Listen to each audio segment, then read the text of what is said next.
Alhamdulillah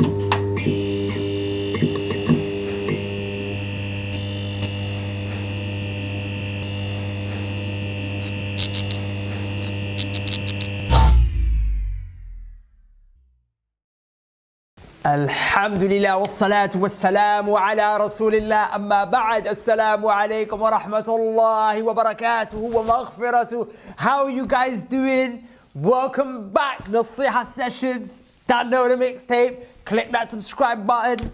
Obviously we're a little bit gassed, we've been smacking at Pepe's Munch, you get me?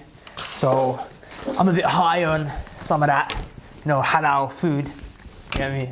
Okay, now on a serious note, a couple of weeks ago, many of you were familiar with a picture of a very famous YouTuber that many of you guys may love and respect and look up to, released pictures of a photo shoot in which he was basically naked in a photo shoot, in his underwear, boxers, right? Now, that shocked me, man. Like, we're always telling the sisters, cover up, sister, look at how you're dressed, astaghfirullah al-azim. And the brothers, man, like they just kind of slip right under the radar. Like you're never gonna see a sister walking around, like no matter how semi-liberal practicing she is, you ain't gonna see a sister who claims to be practicing to any degree doing a photo shoot in her underwear. Imagine a sister in a bra and underwear, like just doing a photo shoot. That will never happen. But maybe we've been focusing on the sisters so much that we forgot to tell the brothers, and the brothers out there willy-nilly just basically like showing their bulge hanging out of their boxes in a photo shoot when most of their followers are 14, 15, 16-year-old little girls.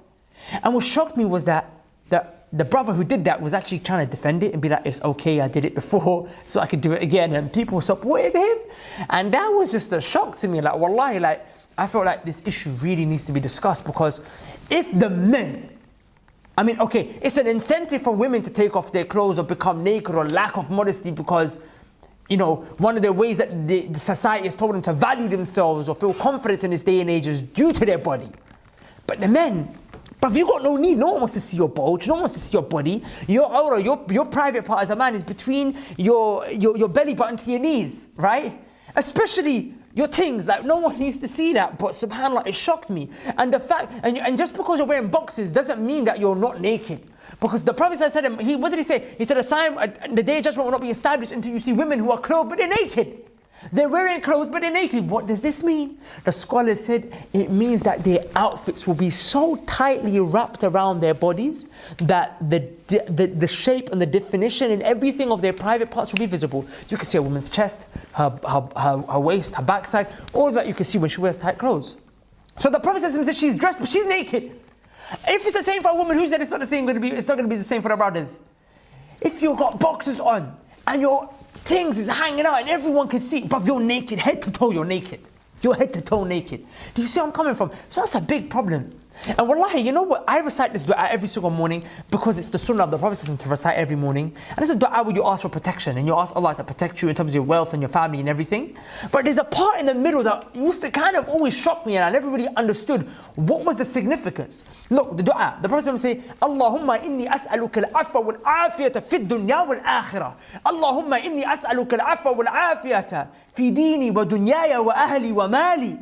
The Prophet saying, Ya Allah, protect me in this dunya, protect me in my akhirah, give me health, Ya Allah, protect my family, protect my wealth. And then at the end of the dua, the Prophet said, Allahumma ahfadni min bayni yadayya wa min khalfi wa an yamini wa an shimali wa min fawqi wa a'udhu bika min tahti. Like, the person is making dua to be protected from all angles.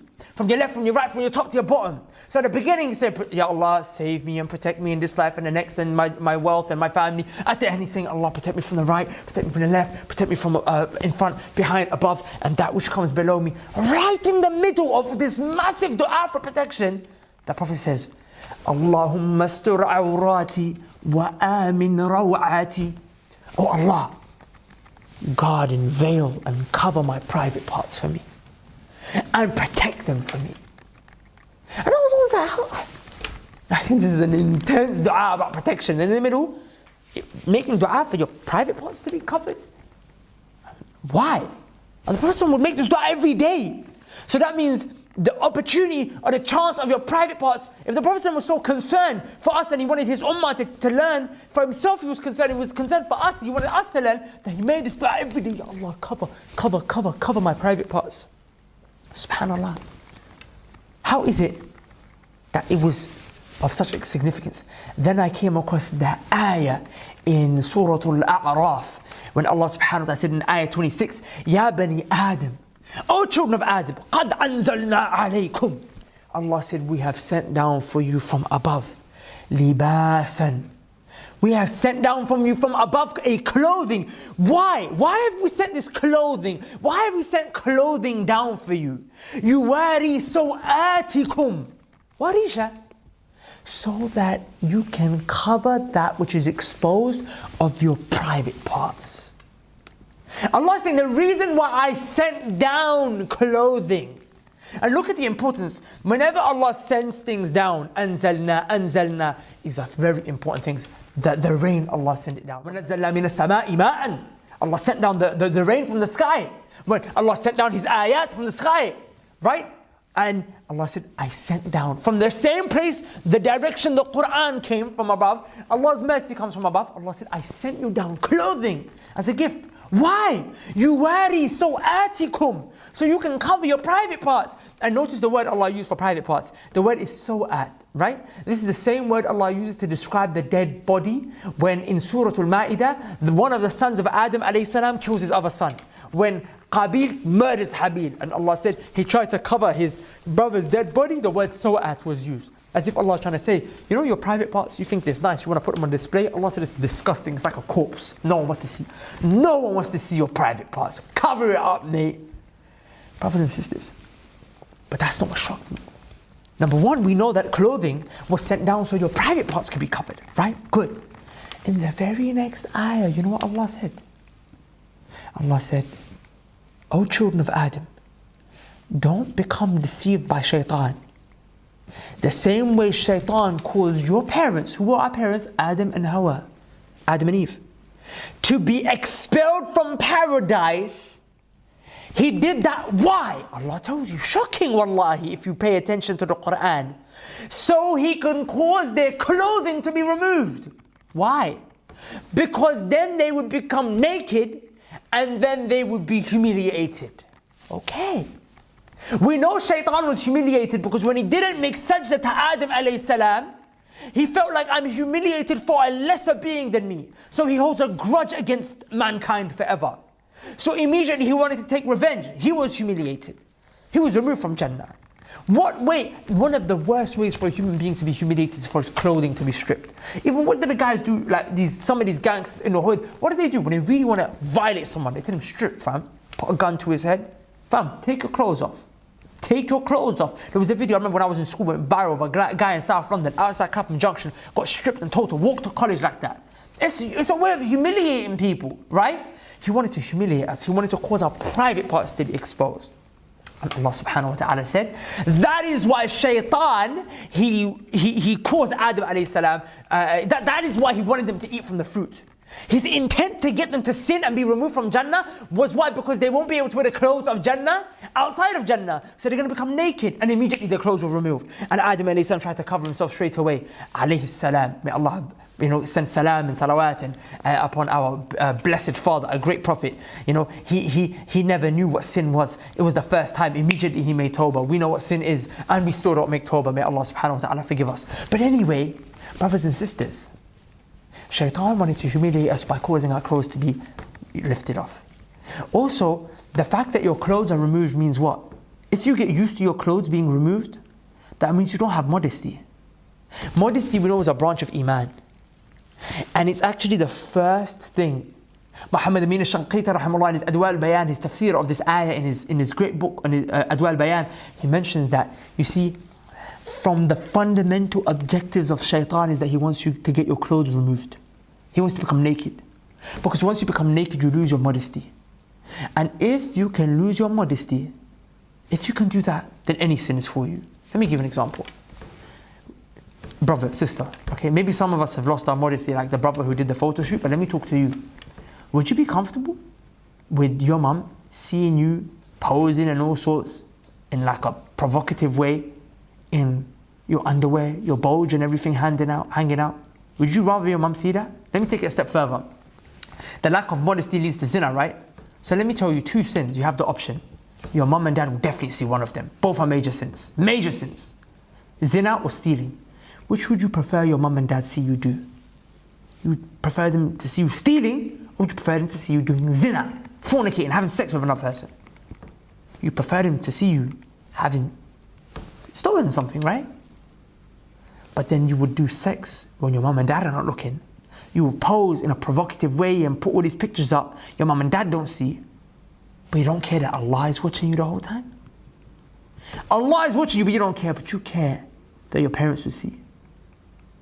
Brothers and sisters, that is why the scholars say, if a person loses their modesty, their haya in terms of their religion, their shyness before Allah, then they can do any sin. If they don't care, if they're not shy about Allah seeing them do zina and do all these provocative poses and whatnot and all that madness, then any sin is easy for them. The same way you would, because the worst thing that you would do in front of your parents is zina, right? So of course Allah is bigger than their parents. So the worst thing you should do before Allah is zina. Everything else after zina is easy, even though it's hard, but it's easy for you to show your parents, right? Meaning it's more beloved to you to show your parents those things than Allah subhanahu wa ta'ala, than to show them the zina. It's exactly the same with Allah, except more. But if you forgot Allah, then any sin is easy for you, brothers and sisters. So that is why the Prophet would every day make this dua, Allahumma sur awrati, wa amin rawati. Allahumma sur awrati, wa amin rawati. Brothers and sisters, the fundamental thing that shaitan wanted us to fall into was to lose our clothes. Imagine he looks around and he sees all the sisters and the brothers. Wallahi, is it not sad? I beg you every day, read this dua. Allahumma stur awrati wa amin rawati.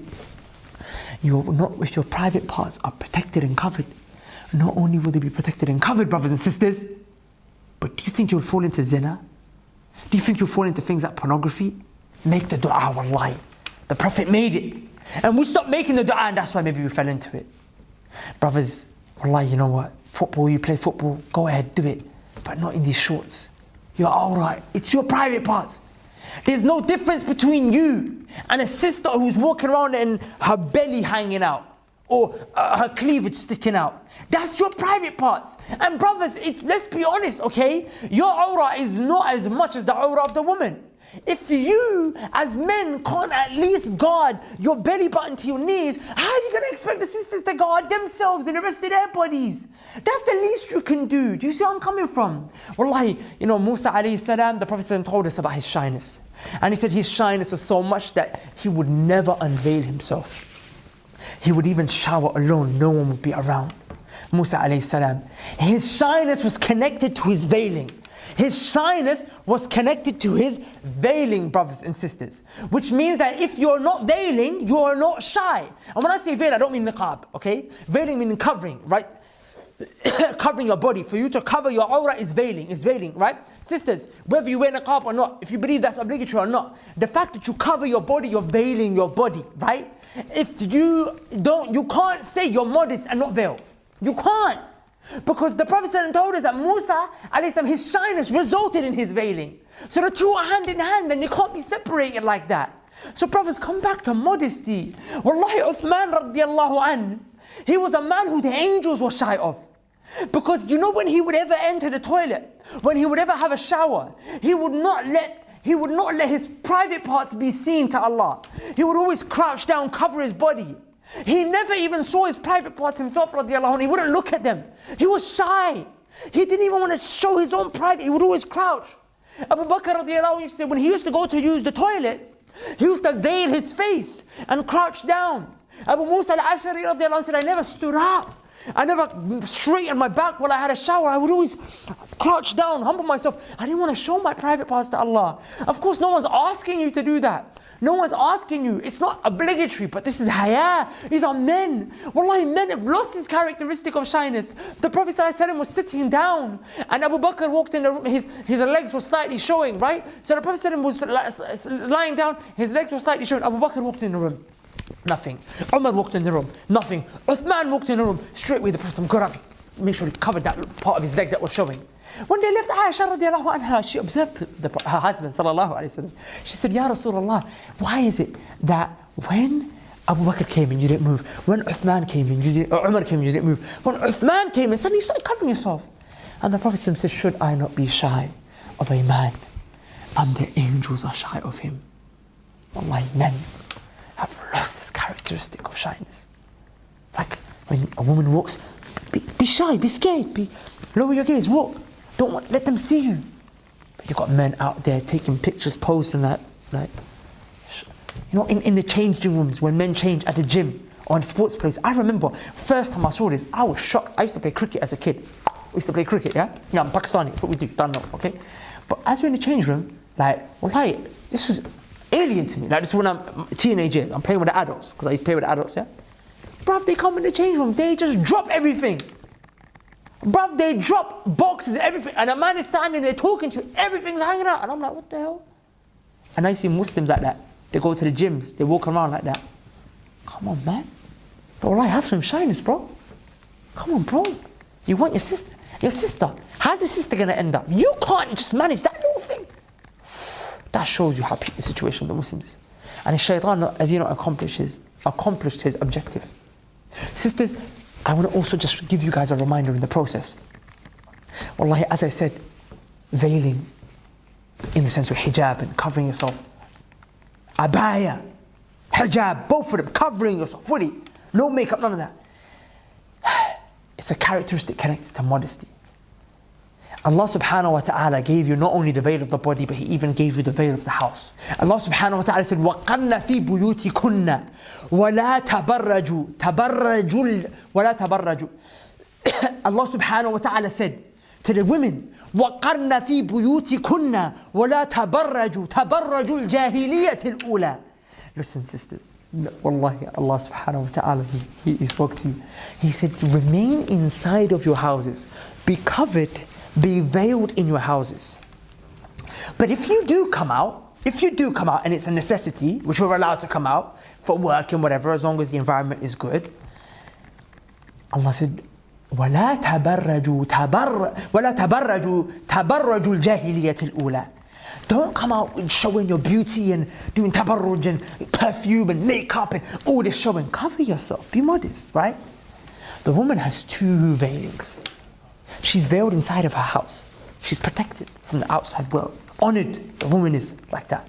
Not on the streets for men to see and look at and perv over her and touch her and come to her and look at her and, like rape her with the eyes. Wallahi, he says, if you could see what I see. Sometimes a woman will walk past and I'll look at the man who's looking at her and the way his eyes are, and I tell you, I know what that man, because I'm a man, I know what that man is thinking when he's looking at her body just as she's walking by. He's raping her with his eyes and what he's having these thoughts.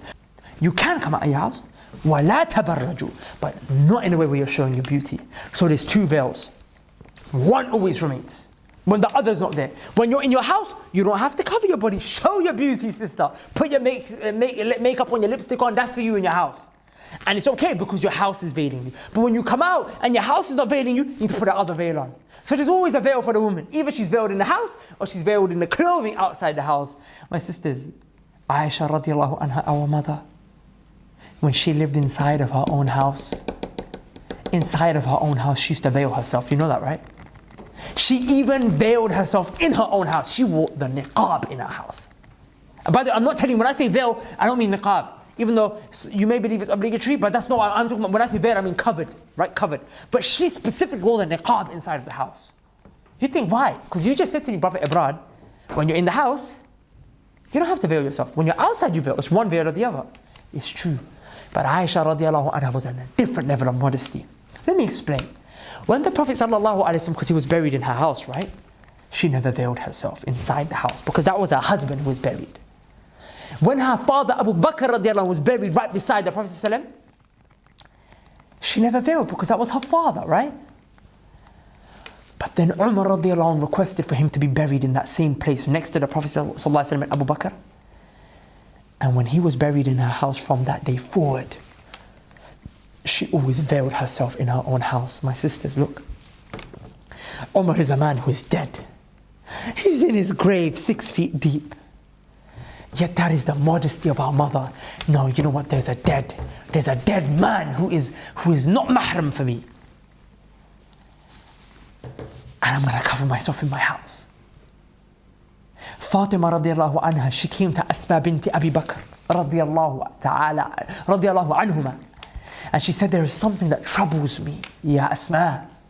She said, when the women are taken on the janazah, there is only one white cloth that covers her dead body. And that one white cloth, from it, body parts might be seen. You might be able to see the shape of the body. You might be able to see the shape, the figure, you can kind of see it. She's talking about her when she's dead. Asma binti Abi Bakr radiallahu anhuma, she came and she said, there is these sticks, this covering you can make out of sticks, and you can place it over your coffin when you're being buried. And Fatima radiallahu anha became so happy and excited when she heard that. And she said, when I die, make sure this is placed over my coffin. So when I'm buried, not only is there the covering of my coffin, covering me, the white cloth, but on top of it, these sticks made of wood and water is covering me, so no one can see anything, like whether I'm a man or no one knows. No one can see any part of my body in any way, shape or form. Sisters, ponder with me. Brothers, ponder with me. Wallahi. All that's being asked for you to cover is, brothers, your belly button to your knees, and you can't do that. Sisters, this is the modesty of these women. One woman in her own house when a man was dead.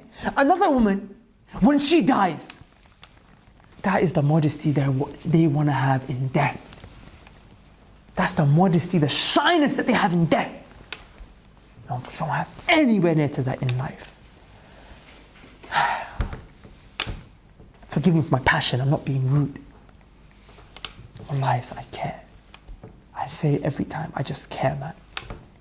You're my sisters at the end of the day, and you're my brothers. It hurts. It hurts when you see your brother and your sister like that. And I believe it. When I say you're my brother or my sister, I mean it. It hurts to see your sister dressed like that. And your brothers. I love you guys. Inshallah, if you benefit from this video, click the like button, subscribe, share.